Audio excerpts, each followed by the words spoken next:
네, 성경 말씀 읽겠습니다. 네, 성경 말씀은 신약성경 사도행전 2장 1절에서 4절 그리고 38절에서 39절입니다. 네, 함께 읽겠습니다. 하나님께서 주신 말씀입니다.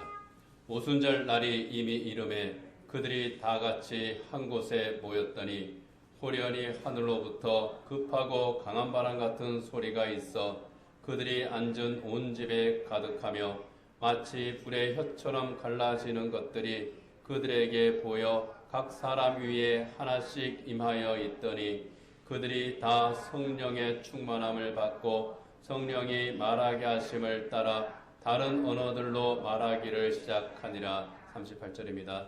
베드로가 이르되 너희가 회개하여 각각 예수 그리스도의 이름으로 세례를 받고 죄 사함을 받으라. 그리하면 성령의 선물을 받으리니 이 약속은 너희와 너희 자녀와 모든 먼데 사람 곧 주 우리 하나님이 얼마든지 부르시는 자들에게 하신 것이라 하고. 아멘.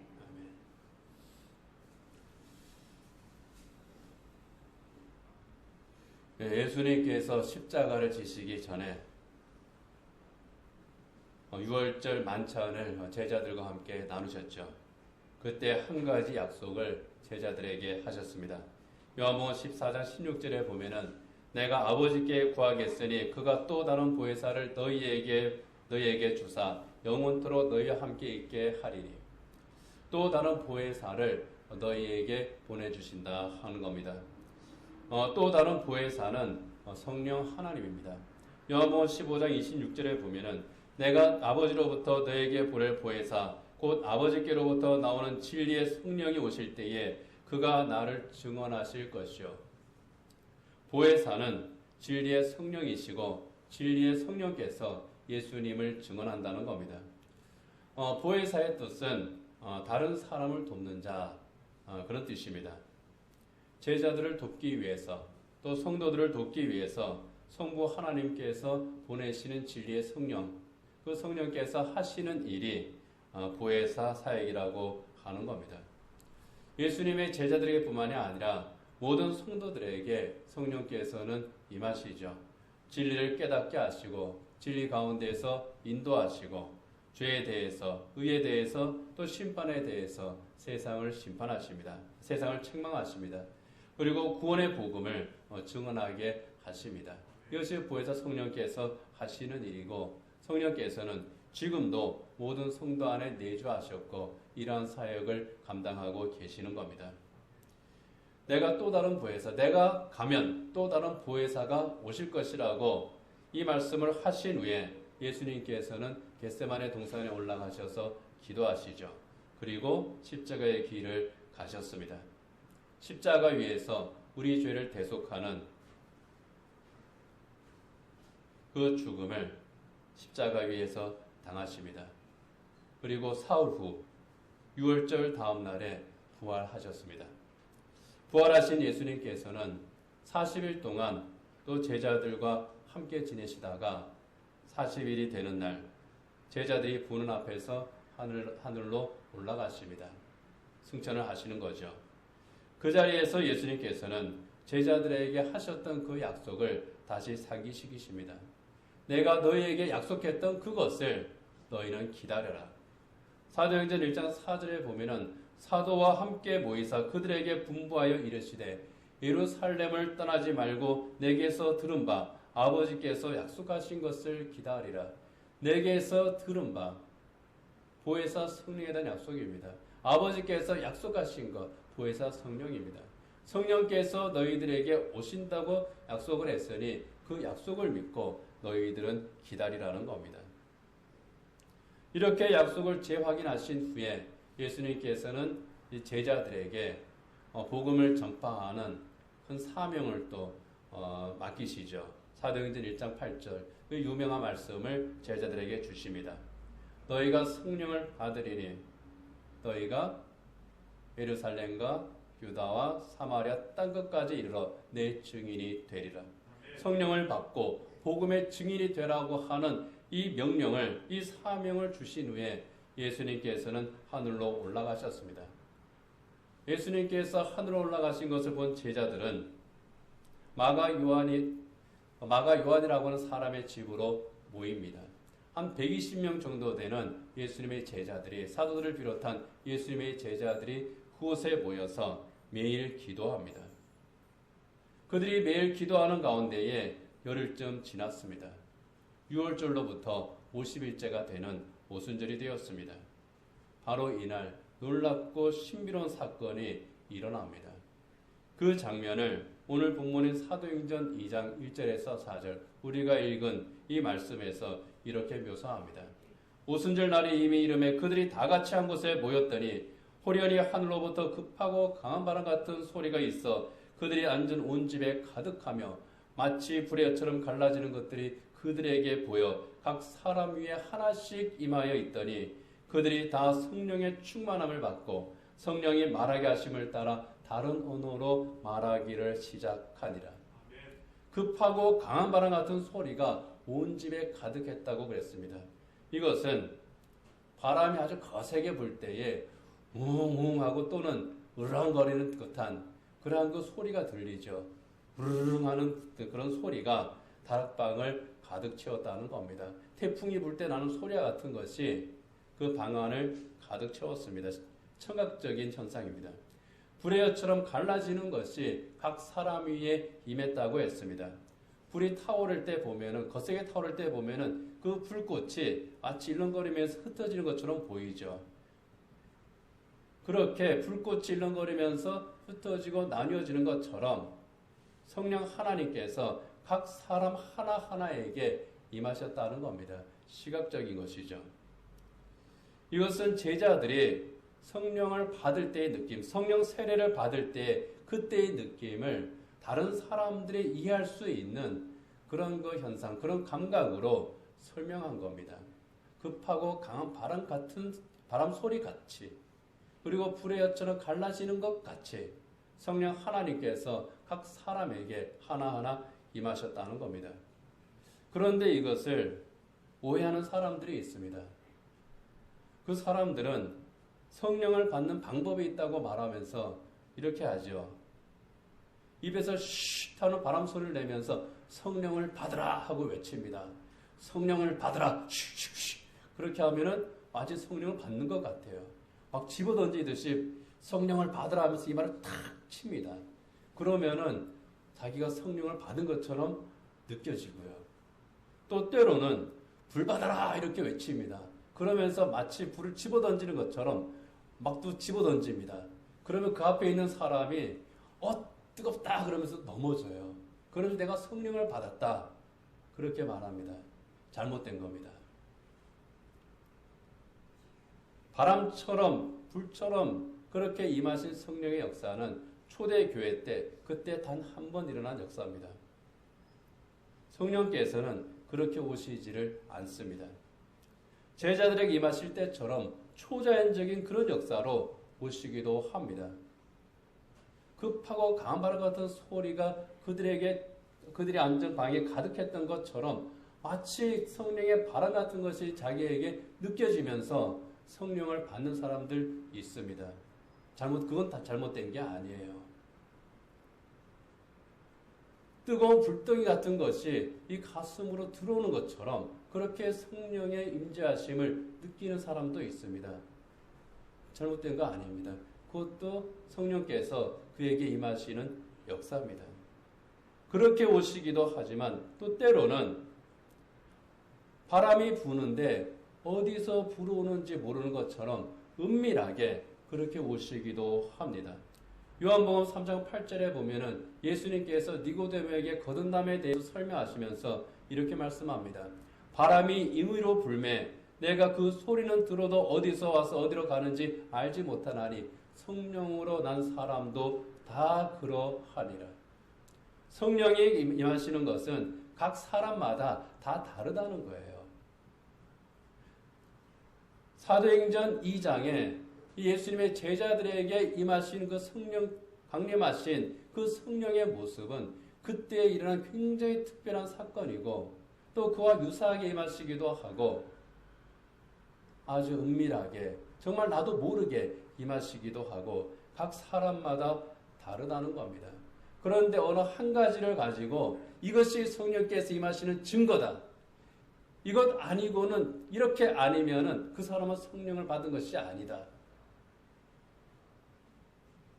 너희가 성령을 받을 때 가슴이 뜨겁지 아니하더냐라고 말했다고 해서 가슴이 뜨거운 사람만 성령을 받은 것은 절대로 아니라는 거예요. 그런데 어떤 사람들은 그렇게 말합니다. 내가 뜨거워져야 그게 성령을 받은 것이다. 그것은 절대로 아닙니다. 각 사람마다 다르게 성령께서는 임하시고 그러나 같은 것이 있습니다. 성령께서 임하시면 성령께서 그 안에 오시면 구원의 복음을 듣게 됩니다. 복음을 믿게 됩니다. 깨닫게 되고요. 예수님을 구주로 영접합니다. 그리고 그때에 내 영혼에 기쁨이 있습니다. 새로워짐의 역사가 있습니다. 성령께서 임하시는 방법은 각 사람마다 다 다릅니다. 길선주 목사님은 길선주야 하는 그 음성을 듣고 성령 충만의 은혜를 받았습니다. 각 사람마다 다 다릅니다.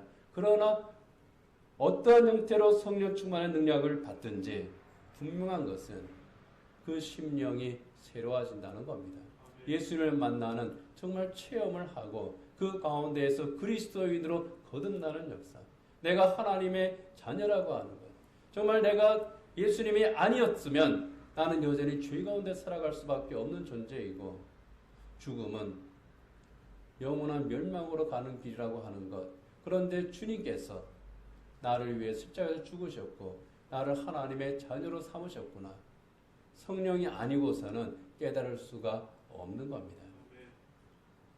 성령께서 임하시는 그런 방식은 각각 다르지만 그 능력은 동일합니다. 제자들이 성령 세례를 받고 성령으로 충만함을 받았습니다. 거기에서 끝나지 않았습니다. 제자들은 서로 다른 방언으로 말하기를 시작합니다.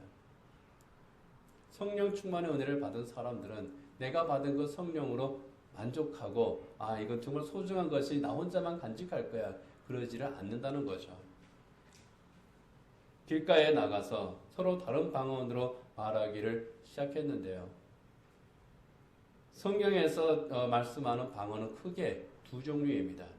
하나는 우리가 흔히 천국 방언이라고 말하는 그 방언입니다.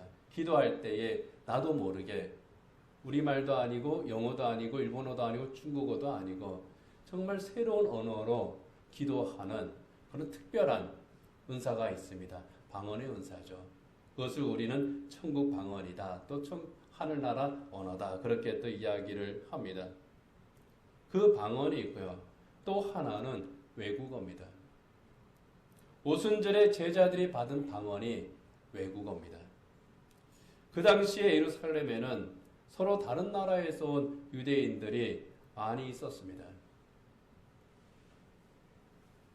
지금의 이집트, 리비아 이쪽에서부터 그리스, 이탈리아, 터키, 이라크, 이란 이런 나라에서까지 정말 온 그 유대인들이 굉장히 많이 있었습니다. 디아스포라 유대인들이 각각 자기가 살던 곳에서 유월절이 됐기 때문에 예루살렘으로 왔죠. 그런데 제자들이 하는 말을 듣고 이건 우리나라 말이네 하고 알아들었습니다. 제자들의 방언을 듣고 각각 자기가 사는 나라의 말로 알아들었다는 거예요. 사도행전 2장 7절에 11절에 보면은 다 놀라 신기하게 여겨 이르되 보라 이 말하는 사람들이 다 갈릴리 사람이 아니냐.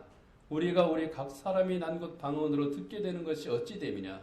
우리가 다 우리의 각 언어로 하나님의 큰 일을 말함을 듣는도다. 신기한 일이죠.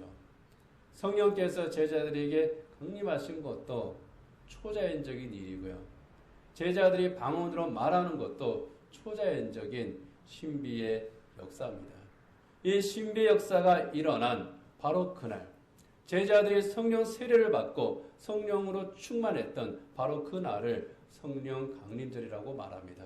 그리고 성령 강림절의 특별한 이유 가운데 또 하나는 바로 이날 교회가 교회의 모습으로 이 세상에 나타났기 때문입니다.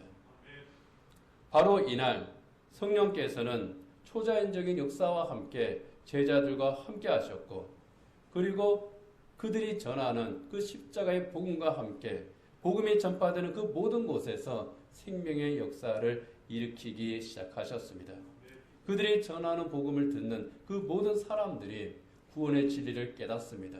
예수님을 구주로 영접했습니다. 말 그대로 예수님께서 제자들에게 말씀하셨던 대로 복음이 예루살렘을 넘어서 유대를 넘어서 사마리아를 넘어서 터키로 그리스로 로마로 그리고 온 세계로 퍼져 나간 겁니다. 그렇게 성령께서 제자들을 찾아오셨고 성령 충만한 제자들이 그 전한 복음을 우리가 듣고 예수님을 구주로 영접했고 우리가 하나님의 자녀가 되었고 지금도 성령 하나님께서는 우리와 함께 하시면서 우리 안에서 역사하시고 복음의 열매를 맺도록 하신다는 겁니다. 이것이 성령 강림절입니다. 이 성령 강림절에 우리가 돌아볼 일이 있죠. 성령께서 제자들에게 강림하셨고 성령께서 제자들의 영혼을 깨뜨리셨고 성령께서 제자들의 입을 열어서 복음을 전하게 하셨고 각 나라 사람들이 알아들을 수 있는 언어로 듣게 하셨고 생명의 열매를 맺게 하셨는데 제자들은 그 성령 하나님의 인도하심에 순종했는데 과연 우리는 성령의 인도하심에 순종하고 있는가? 과연 우리는 말씀을 읽고 들을 때에 성령께서 깨닫게 하심에 응답하고 있는가? 과연 내게는 성령으로 말미암은 감격과 감동이 있는가? 제자들이 뜨거웠던 것처럼 우리는 지금도 뜨거운가? 이것을 우리가 돌아봐야 되겠습니다. 만약에 우리의 영혼이 식었다면, 만약에 우리에게 깨달음이 없다면, 우리에게 순종함이 없다면 하나님 앞에 우리 스스로를 내려놓아야 되겠죠. 무릎을 꿇고 성령 충만의 은혜를 주소서, 다시금 회복하게 해 주소서 기도해야 될 줄 압니다. 우리가 사모해야 될 것은 성령 강림절의 제자들이 성령으로 충만했던 것처럼 성령으로 충만해지는 겁니다. 충만이라고 하는 것은 가득 채워지는 거죠. 그렇지만 성령으로 충만해진다고 하는 것은 물병에 물이 가득 채워지는 것처럼 성령으로 내가 이렇게 가득 채워지는 그런 의미는 아닙니다. 그런 물리적인 의미가 아니에요. 성령께서 일하심을 의미합니다. 성령께서 주권을 가지고 계심을 의미합니다. 성령임을 우리가 깨닫고 그 앞에 복종하는 것을 의미합니다. 보혜사로서 우리에게 오신 그 성령께서, 우리 안에 계시는 그 성령께서 우리의 연약함을 그 능력으로 도우시는 것을 내가 아는 거예요. 진리의 말씀으로 내 죄를 깨닫게 하실 때에 주님 하고 엎드릴 수 있는 겁니다. 내 구주 되신 예수님을 진실로 내가 영접을 하고 주님과 동행하는 겁니다. 내 입과 내 삶에서 거짓을 버리고 참 생명의 길로 내가 걸어가는 겁니다. 그 인도하심에 내가 순종하는 거예요. 성령께서 그렇게 일하시는데 그렇게 일하시는 그 성령 하나님을 내 영혼이 느끼고 성령 하나님께서 내 안에 계시고 나를 위해서 일하시고 내 영혼을 붙잡아 주시고 내 길을 도우시는구나. 이것을 내가 깨달을 때에 나도 모르게 이 안에서 감격과 감사가 우러나는 겁니다. 그런 삶에 즐거이 순종하는 것, 이게 바로 성령 충만이에요. 이 성령 충만을 우리가 사모하는 겁니다. 이렇게 성령 충만한 사람은 내 삶의 주도권을 내가 가지고 있는 것이 아니라 주님에게 드리게 되죠. 내 능력이 아니라 주님의 능력이 나를 살게 하는구나. 그것을 알기 때문입니다. 그래서 성령 충만한 사람의 증거는요, 주님의 마음을 먼저 생각합니다. 내가 기준이 아니에요. 주님이 기준입니다. 내 눈이 아니라 주님의 눈으로 보는 거예요. 주님께서는 뭘 어떻게 보실까? 주님은 어떻게 생각하실까? 주님은 어떻게 판단하실까? 어떻게 행동하기를 원하실까? 주님의 목표는 무엇일까? 주님께서 나를 위해 기꺼이 십자가를 지셨는데 나는 주를 위해서 져야 될 십자가를 회피하는 것은 없는가? 나를 위해 희생하신 그 주님을 바라보면서 주님처럼 희생하고 헌신하는 그러한 삶을 즐거이 선택하게 되는 겁니다. 나에게 후하고 주님에게는 인색한 사람이 아니라 정말 나에게는 인색하지만 주님에게는 후한 그런 사람으로 변하는 겁니다. 야고보 사도가 말하죠. 믿음은 있지만 행함이 없는 자가 아니라, 나는 믿음이 있다고 말하지만 행함이 없는 자가 아니라 나는 행함으로 믿음을 나타내는 사람이 되겠다. 실천하는 그리스도인이 되는 것이 성령 충만한 사람입니다. 하나님께서 기뻐하시는 경건은 입술로만 하는 경건이 아니라 내 몸으로 드리는 경건인 겁니다.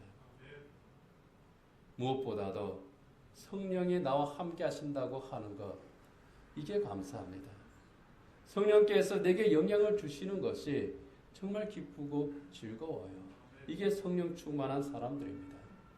그럴 때에 그 삶이 비로소 변화하는 겁니다. 내가 의지로 변하는 것이 아니라 성령 하나님의 의지로 그렇게 자연스럽게 변화하게 되는 겁니다. 삶의 우선순위가 달라지고 삶의 내용이 달라집니다. 삶의 방식이 달라집니다. 그것이 사도행전 2장 42절이야 48절에 나오는 초대교회의 모습입니다. 그들이 사도의 가르침을 받아 서로 교제하고 떡을 떼며 오로지 기도하기를 힘쓰니라. 사람마다 두려워하는데 사도들로 말미암아 기사와 표적이 많이 나타나니 믿는 사람이 다 함께 있어 모든 물건을 서로 통용하고 또 재산과 소유를 팔아 각 사람의 필요를 따라 나눠주며 날마다 마음을 같이하여 성전에 모이기를 힘쓰고 집에서 떡을 떼며 기쁨과 순전한 마음으로 음식을 먹고 하나님을 찬미하며 또 온 백성에게 칭송을 받으니 주께서 구원받는 사람을 날마다 더하게 하시니라. 성도들이 교회에 모이는 것이 즐겁습니다. 함께 생명의 말씀을 듣고 가르침을 받는 것이 즐겁습니다. 함께 교제하는 것이 즐겁습니다. 함께 기도하는 것이 즐겁습니다. 함께 밥을 먹는 것이 즐겁습니다. 함께 예배하고 찬양하는 것이 즐겁습니다. 내 것 구별하지 않고 필요한 것이 있으면 서로 나누고 바나바처럼 자기 밭을 팔아서까지라도 주님께 드리고 그렇게 서로 나누며 섬길 수 있음이 즐겁습니다. 이것이 초대교회의 모습입니다. 삶의 우선순위, 삶의 내용, 삶의 방법, 삶의 질, 이것이 다 변화하는 것이 바로 성령 충만한 사람들의 삶이었다는 겁니다. 매일 우리 교회 단톡에 제가 일상이라고 하는 그러한 그 묵상의 글을 올립니다. 지난 2일에 내 것이 아닙니다 하는 그런 제목의 글을 제가 인용을 해서 올렸습니다. 남편은 삼성전자에서 아주 촉망받는 그런 유능한 연구원이고 자기는 인기 블로그를 만들어서 사람들에게 영향을 많이 미치는 그런 그 인플루언서였던 이승아라고 하는 그런 그 집사님의 간증입니다. 이 부부는 집안도 좋은 사람들이고 유명한 대학을 나왔습니다. 돈도 잘 벌었습니다. 사람들한테 인기도 많았습니다. 부족한 게 없었어요. 2 자녀가 있었고 교회도 열심히 잘 다녔고 신앙적으로 보나 사회적으로 보나 또 가정적으로 보나 어느 면에서 봐도 부족함이 없는 그런 사람들이었습니다. 특히 이승아 집사는 집을 꾸미는 것을 굉장히 좋아했다 그래요. 그래서 자기 집을 어떻게 하면 아름답게 꾸밀까? 이것이 이 사람의 관심이었다 합니다. 그래서 아름답게 장식을 하고 가구도 꾸미고 특히 그릇에 꽂혀서 또 예쁜 그릇이 있으면 무조건 그걸 사야 되고 또 명품백이 있으면 또 그것도 사야 되고 돈이 있으니까 다 할 수 있어요. 철마다 또 해외여행도 다니면서 정말 행복하게 살았습니다. 욜로족이라고 그러죠. 한 번뿐인 내 인생. 지금 내게 있는 행복을 즐기기 위해서 내가 돈을 벌고 돈을 쓴다. 이게 욜로족이죠. 그렇게 인생을 즐기면서 행복하게 살았습니다. 그런데 어느 날 40대 초반의 남편이 갑자기 쓰러졌습니다. 병원에 갔더니 폐암 말기입니다. 치료가 불가능하다 했습니다. 날벼락처럼 불행이 닥친 거예요. 그 후 10개월 동안 남편은 투병하다가 하늘나라로 갔습니다. 그 기간 동안 남편을 지키면서 계속 이제 자기 심경을 적은 그러한 글들을 자기 심정을 계속 이제 글로 썼습니다. 그리고 그것들을 모아서 책으로 냈죠. 그게 이제 내 것이 아닙니다 하는 제목의 책인데 거기에서 이렇게 말합니다.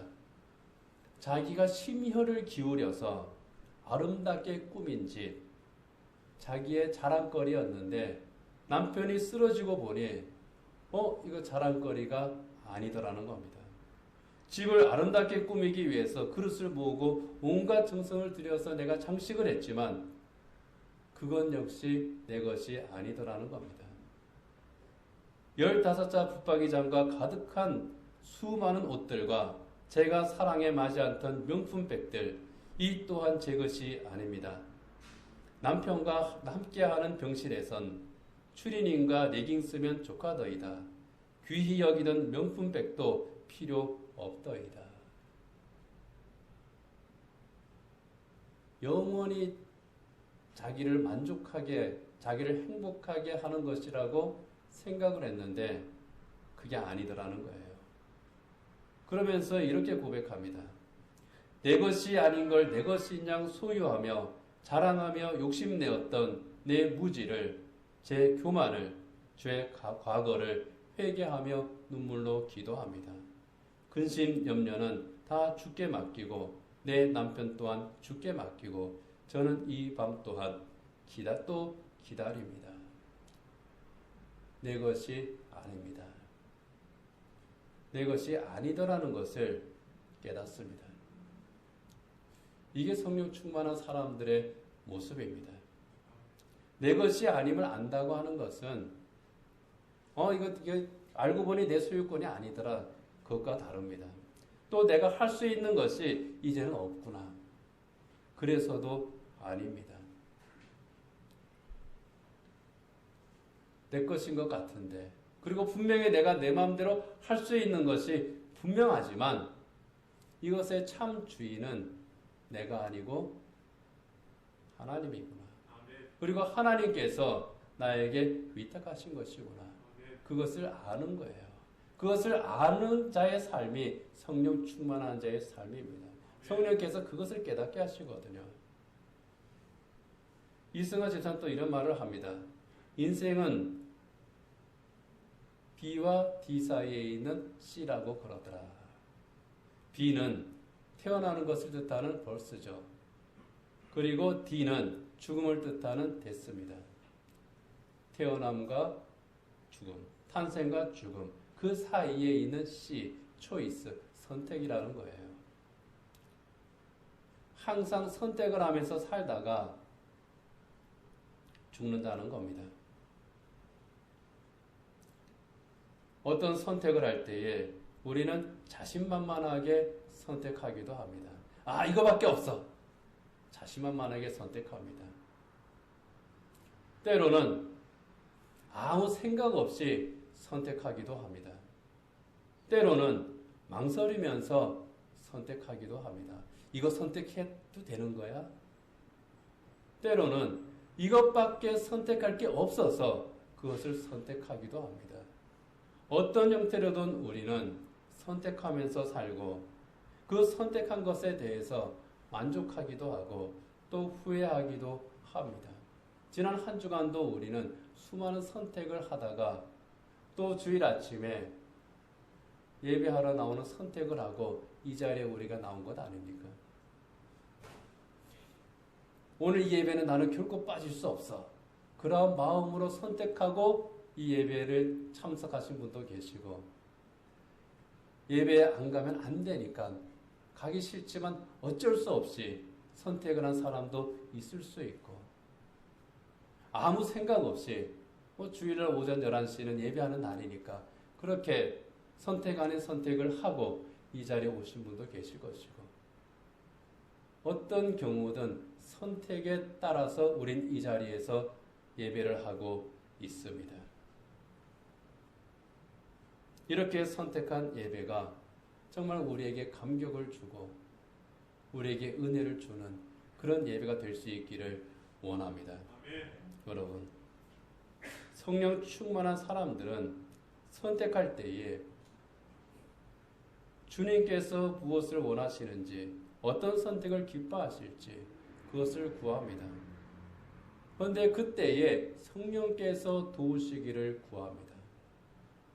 내가 어떤 선택을 해야 될지 가르쳐 주세요. 그게 아니라 성령께서 도와주십시오.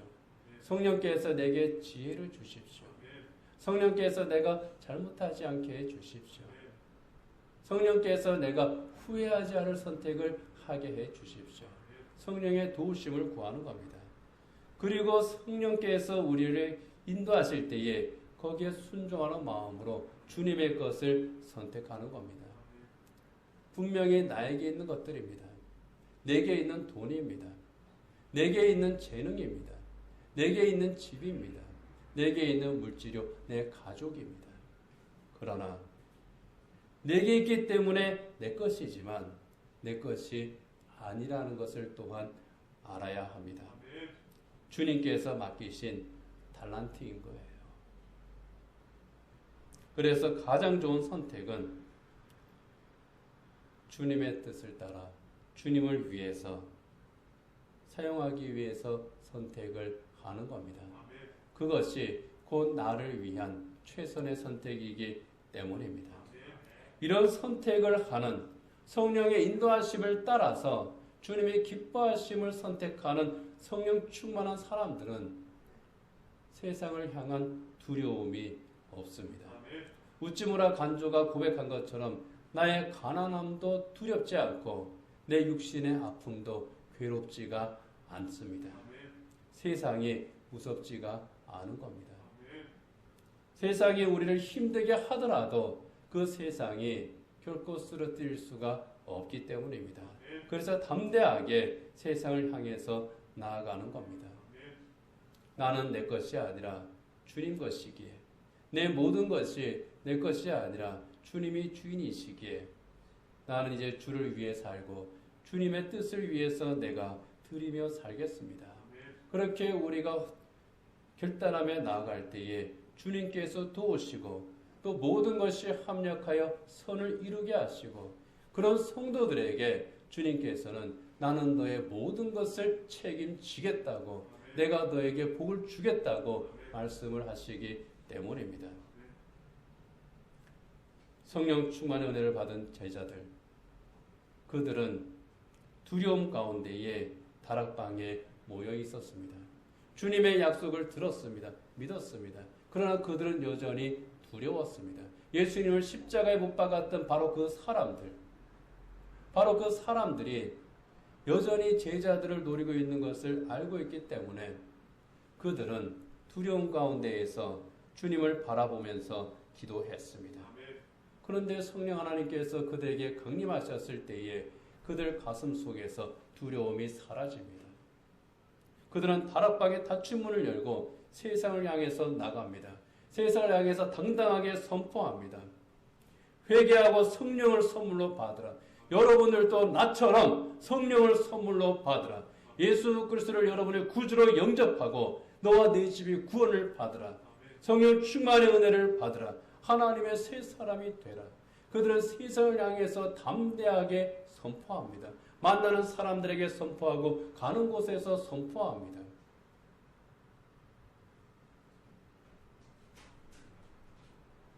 제자들이 그렇게 담대하게 복음을 선포했을 때에 놀라운 일이 일어납니다. 그들을 두렵게 했던 사람들이 그들의 전하는 복음을 듣고 예수님을 구주로 영접합니다. 그들이 성령의 은혜를 받고 변화하는 놀라운 일이 일어납니다. 예루살렘 교회가 부흥하고 제자들이 회복되는 그런 역사가 바로 그 현장에서 일어난 겁니다. 이게 성령 충만의 역사입니다. 성령 하나님께서 정말 이미 우리 안에 계신 그 성령께서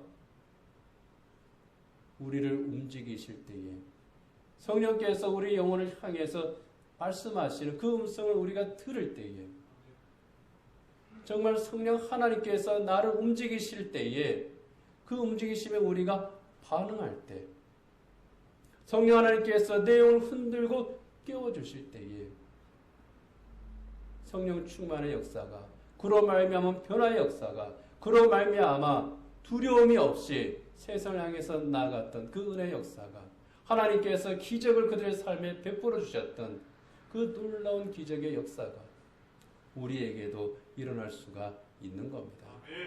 그렇기 때문에 우리 모두 성령 충만을 사모하시기를 원합니다. 내 안에 계신 성령께서 내 영혼을 흔들고 깨워주시기를 간절히 사모합시다. 성령 하나님의 능력으로 그 역사하심으로 말미암아 내 삶이 정말 변화하기를 놀랍도록 변화할 수 있기를 성령 하나님으로 말미암은 그 감격과 그 기쁨과 그 감동이 다시금 회복되기를 그리고 성령의 인도하신 가운데에서 내가 이 세상을 향해서 담대히 나아갈 수 있기를 그렇게 사모하시기를 원합니다. 성령 충만으로 말미암아 하나님께서 주시는 그 은혜로 내가 변하고 내 가정이 변하고 우리 교회가 변할 수 있기를 원합니다. 성령 충만으로 말미암아 정말 우리 삶 속에서 또 우리 교회를 통해서 복음의 열매가 구원의 열매가 풍성하기를 참으로 성령 충만한 제자들이 전하는 그 복음을 듣고 수많은 사람들이 주님 앞으로 돌아온 것처럼 수많은 사람들이 주님 앞으로 다시금 돌아오는 회복의 역사, 구원의 역사가 일어날 수 있기를 원합니다. 이제 말씀을 맺도록 하겠습니다. 오늘 성령 강림주일을 맞아서 우리 성수교회 성령 충만의 은혜가 넘치는 그런 교회가 되기를 원합니다. 성령 충만으로 부흥하는 교회가 되기를 원합니다. 참으로 성령 충만한 우리 성수교회 또 우리 성수교회 성도들이 되어서 이 세상이 감당하지 못하는 우리가 되기를 원합니다. 성령 충만한 우리 성도들을 통해서 여러분을 통해서 복음의 삶 속에서 증거되고 그리고 성령 충만한 은혜로 말미암은 기쁨과 감사가 흘러넘치는 그리고 삶 속에서 하나님께서 충만한 복을 주시는 영육간에 귀한 열매를 맺게 하시는 복된 그리스도인들이 되기를 주님의 이름으로 축복합니다. 기도하겠습니다.